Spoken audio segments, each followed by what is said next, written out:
7 idées reçues sur l'immobilier. Bonjour à toutes, bonjour à tous, ici c'est Sophie Vergès. Dans ce podcast, vous allez apprendre les 7 idées reçues ou clichés tenaces sur l'immobilier.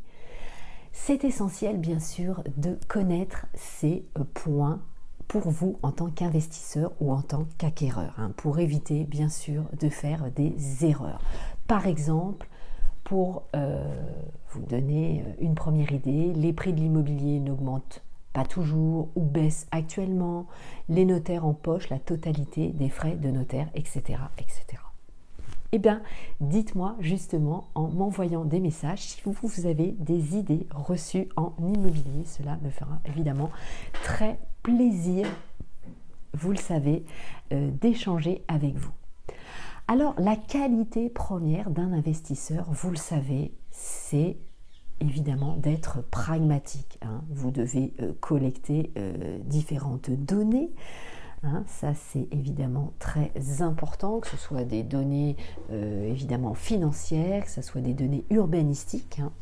Mais évidemment, il faut absolument abattre vos préjugés et vos idées reçues. Sinon, évidemment, vous allez partir dans tous les sens. Vous allez vous fier, évidemment, à des on-dit et évidemment, ce n'est pas du tout la réalité. Cela peut vous porter préjudice. Donc, attention à vous. Vous connaissez ma bienveillance à votre égard. Donc, votre travail aujourd'hui d'investisseur, d'acquéreur, c'est évidemment un travail de recherche, d'investigation. C'est comme ça, justement, que vous allez créer votre expérience, votre expertise pour éviter, évidemment, un aléa et vous devez à tout prix supprimer tous les aléas. La première idée reçue, c'est on peut mentir sur sa déclaration emprunteur. La réponse est non, bien sûr. N'hésitez pas à écouter mon podcast spécial sur l'assurance emprunteur. Bien sûr que non. Vous devez remplir en tant qu'emprunteur un questionnaire de santé avant de souscrire votre futur crédit immobilier. Donc, évidemment, vous devez répondre correctement, honnêtement à chaque question qui vous est posée pour avoir les bonnes garanties. Attention, ça peut vous porter préjudice. Il est préférable de dire évidemment à votre assureur la problématique, de ne pas occulter. Il ne faut pas faire des fausses déclarations. C'est évidemment très très grave. Ça peut annuler votre contrat. Donc vous n'avez aucun intérêt évidemment à mentir sur ce sujet. Donc bien sûr, portez à la connaissance de votre assureur toutes vos problématiques si vous en avez. Évidemment, c'est très important et vous devez choisir une assurance à ce moment-là dans vos besoins. Alors, vous savez, pour mémoire, je vous le rappelle que vous avez 3 points à connaître. Depuis 2010, donc la loi Lagarde vous permet la comparaison de plusieurs crédits immobiliers pour vous permettre, tout simplement de choisir le plus avantageux. Ça, c'est la première chose.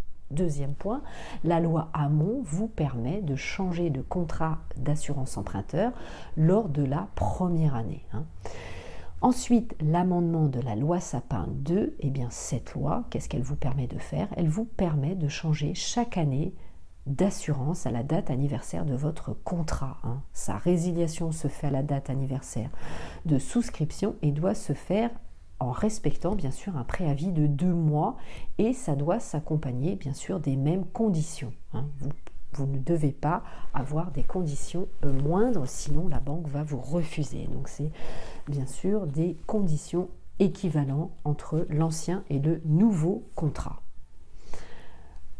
Deuxième chose, une autre idée reçue, c'est on ne peut pas se faire aider si on a du mal à rembourser son prêt immobilier.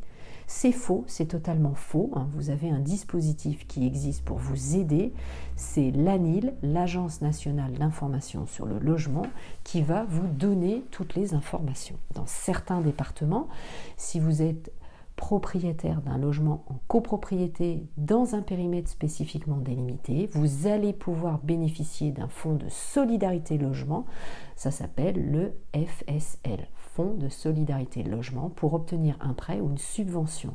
Donc cette aide est octroyée sous condition de revenus. Donc évidemment, je vous laisse vous rapprocher de cette société.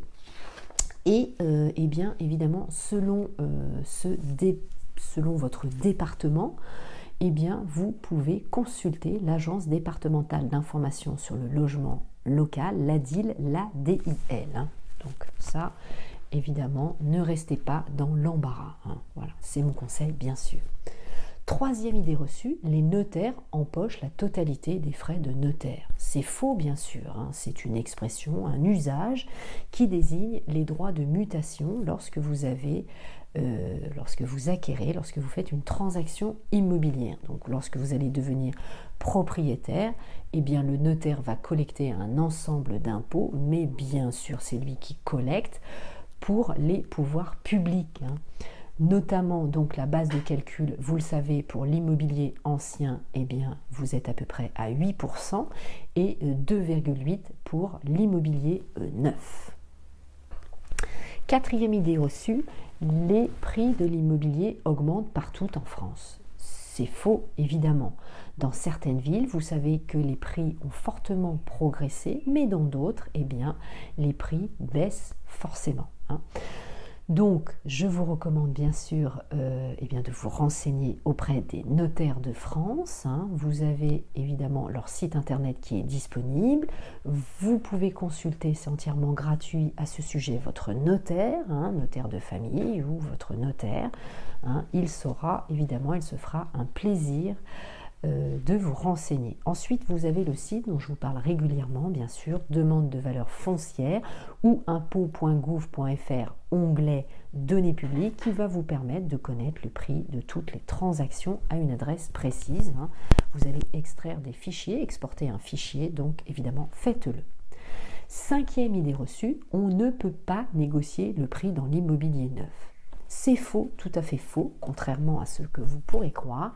Les prix de l'immobilier, également dans l'immobilier neuf, peuvent tout à fait se négocier. Vous savez que le promoteur immobilier a une latitude pour négocier les prix. Parfois, il peut vous permettre, lorsqu'il lance son programme, de pouvoir bénéficier justement, il vous offre les frais de notaire ou l'installation de votre cuisine.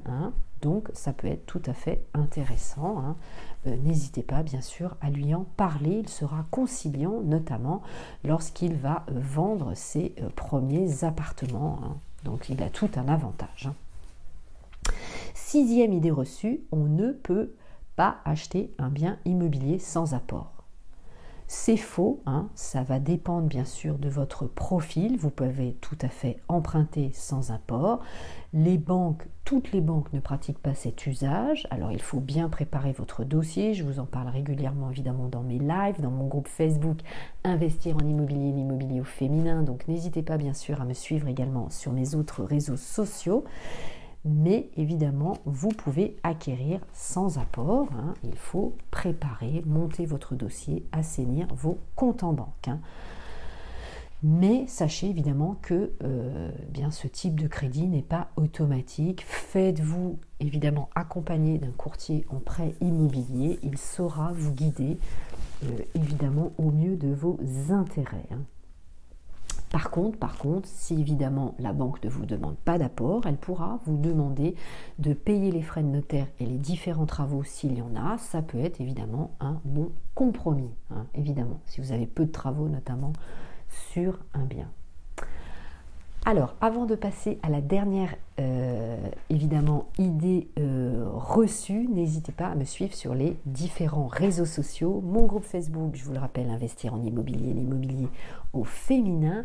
Mon site Instagram, j'ai évidemment un site TikTok également et je publie aussi régulièrement sur d'autres réseaux. Donc n'hésitez pas, vous tapez Sophie Vergès sur les différentes applications, les différents réseaux, vous allez me trouver évidemment.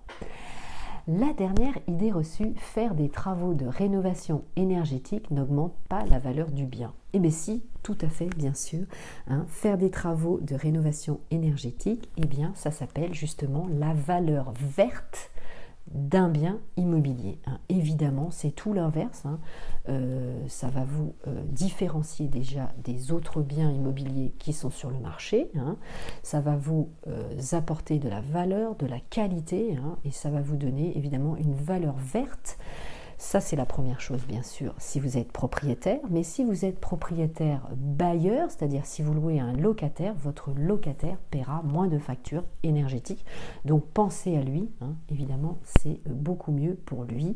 Cela lui évitera de partir aussi, parce qu'évidemment, s'il dépense beaucoup de factures, beaucoup de charges, il n'aura pas tendance à vouloir rester dans votre logement. C'est un peu bête.